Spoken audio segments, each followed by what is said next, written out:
Ok, donc ce qu'on va faire dans cette vidéo-ci, on va mettre nos connaissances en validation un petit peu plus haute. On va intégrer un plugin pour la première fois dans notre système. Donc on va aller dans l'outil gestionnaire de package NuGet, gérer les packages NuGet pour la solution.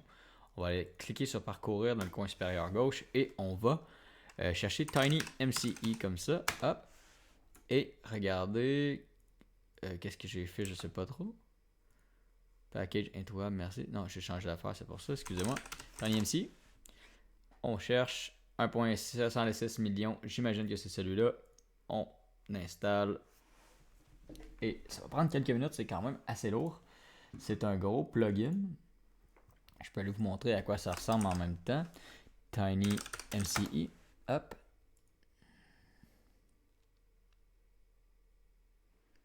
Et on va dans les démos. Il me semble qu'il y a des démos. Démos. Je vais aller ici parce qu'il va me dire. Il est installé, je pense, parce que je l'ai déjà installé. Vous devriez avoir pas mal plus de choses que ça à accepter là, de votre côté. Faites next, next, next. Finalement, c'est pas plus compliqué que ça. Donc, TinyMCE pour moi est installé. Entre guillemets, je tiens à le préciser. C'est quoi TinyMCE? Regardez, c'est quoi? Vous connaissez, c'est quoi? Vous savez, c'est quoi, mais vous le savez juste pas prendre de façon pratique. C'est la transformation, en fait, d'un text area dans cette boîte de texte que vous avez des fonctions éditables, en fait. Donc, très utile quand vous voulez faire des CMS et ça vous simplifie la vie beaucoup. Donc, comment est-ce qu'on fait ça? Regardez, le site de TinyMCE est vraiment très, très, très bien fait. On va retourner derrière, on va aller Developers et on va aller à Getting Started. Ça va vous expliquer rapidement. Il y a une petite nuance pareille de notre façon. Donc, on va juste vous amener là. Si jamais vous vous perdez, vous allez être capable de retrouver à peu près où est-ce que vous devez aller. Donc, nous, ce qu'on cherche, c'est premièrement, on va avoir besoin d'intégrer le script de TinyMCE dans notre en-tête. On va le mettre en ce qui nous concerne dans le layout pour ne pas se casser la tête avec ça. Donc, Shared Layout dans les vues. Et on va aller mettre le script. Donc, on va aller dans Scripts, TinyMCE, et on va aller lui drag and drop ça ici. Hop. Donc, vous voyez, ça fait le lien directement de cette façon un petit peu plus facile. Donc, ça, c'est la première chose qui est faite. On est content. Deuxième chose, on va avoir à utiliser ce bloc de code-là, en fait. Simplement, on va le modifier un petit peu pour se simplifier la vie encore.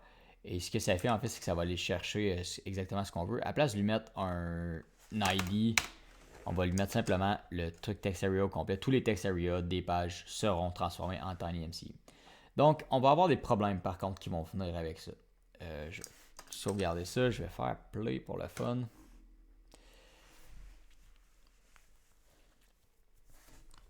Ah oui, ça c'est vrai. Ça va vous faire un erreur dans le build. On va faire non. Et regardez, vous dites Promise Constructor est introuvable. Double-cliquez dessus et faites juste supprimer la ligne 2872. Celle-là ici, hop, comme ça. CTRL S et on peut relancer. Ça devrait fonctionner. Fonctionner. Il va y avoir des erreurs, mais ça va fonctionner. Vous allez le voir au moins apparaître.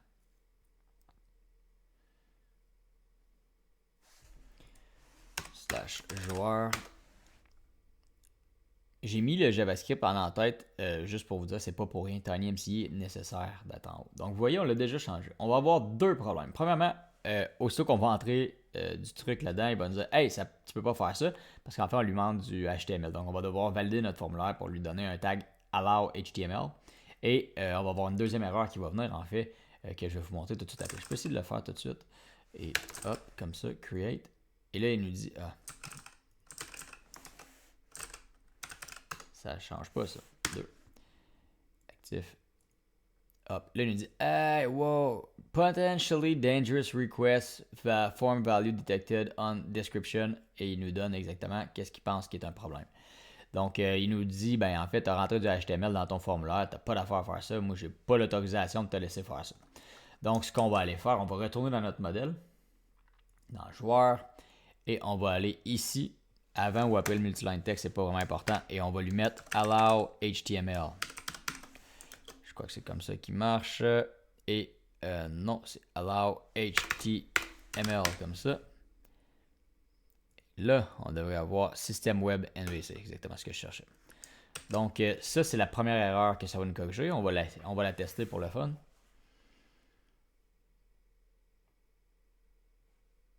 comprenez le principe, c'est qu'on lui donne la permission en fait d'utiliser du HTML dans ce champ-là spécifiquement. Donc, slash drawer, create,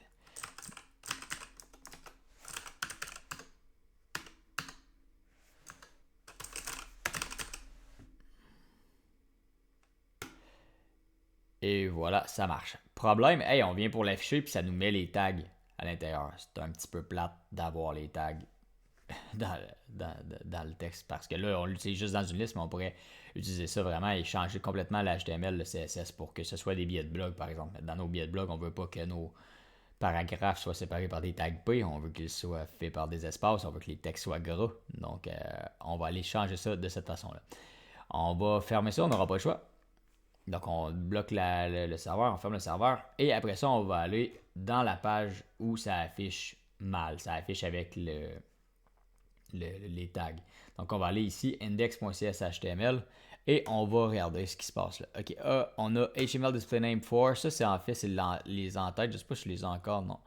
C'est les en-têtes, donc on n'a pas besoin de toucher à ça. C'est ici qu'on va venir jouer vraiment au niveau de HTML display for.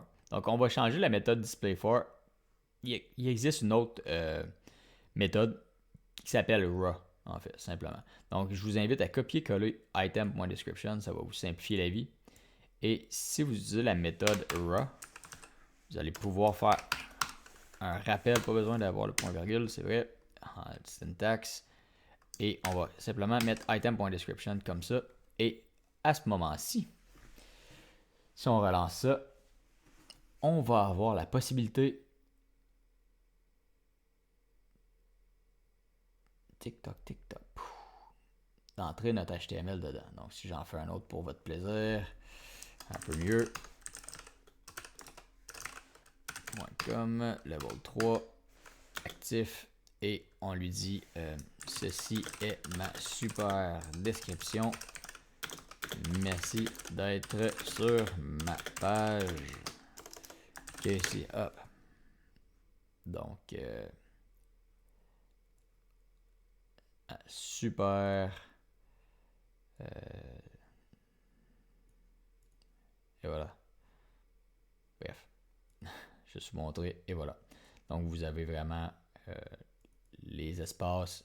Et en plus d'avoir les espaces, vous avez le gras et l'italique ici. Donc, c'est ce qu'il y en est pour la petite démonstration de TinyMCE. Je vous dis aussi, en passant comme ça, TinyMCE, ce qui est intéressant, c'est que vous pouvez vraiment adapter ce module-là comme vous voulez. Donc, il y a vraiment, si vous voulez la version full featured, vous avez plus de...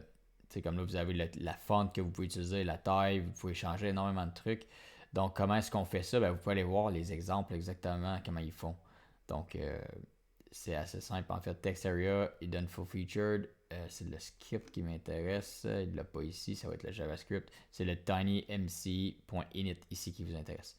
Donc, vous avez la possibilité de faire ça comme ça. Regardez le site si vous voulez aller plus loin, ça va vraiment bien, c'est vraiment un plugin qui est facile à faire, c'est ce que vous allez avoir à faire dans l'exercice. Donc n'hésitez pas à revenir vers la vidéo pour vous rappeler comment faire ça.